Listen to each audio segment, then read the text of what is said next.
Okay, welcome back. Welcome to Module 1. What is a difficult conversation? This is a good place to start. Now, a difficult conversation is one that addresses perhaps poor performance or conduct. That's probably one of the ones that occurs the most. Dealing with personal problems.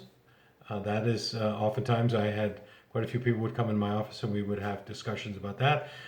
Investigation of complaints or dealing with grievances, depending on what kind of company you work at. That's also very big. Sometimes reassuring somebody is a difficult conversation, absolutely. Tackling personality clashes.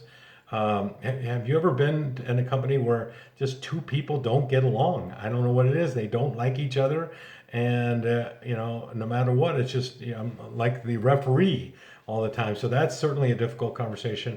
Both parties want you to be on their side and things like that. Very, very. It's like landmines all over the place. So that's very difficult.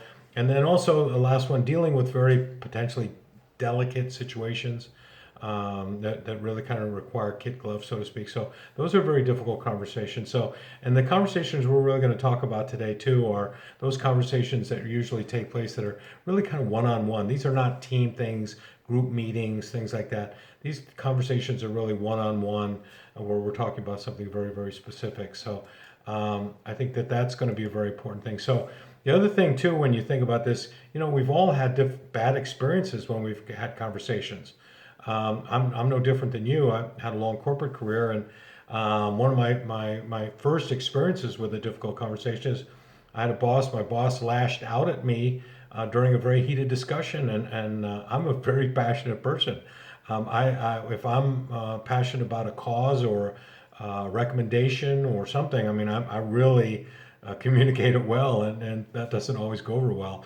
And sometimes I have a way of heightening the other person's emotions also. So that can be, that was a very bad experience for me because certainly my enthusiasm was taken the wrong way. I'll say it was enthusiasm. So another bad experience, and I've had experience with this too, is direct reports started to cry during a performance review. And that's happened, and that was very difficult for me. As an example, this person's perceptions of how well she was doing was certainly far better than what I thought, and so we really it was really an adjustment, and really I felt terrible. That's why I didn't like difficult conversations. So it was very, very hard. That's occurred before. I don't know if that's happened to you too, but those can be hard.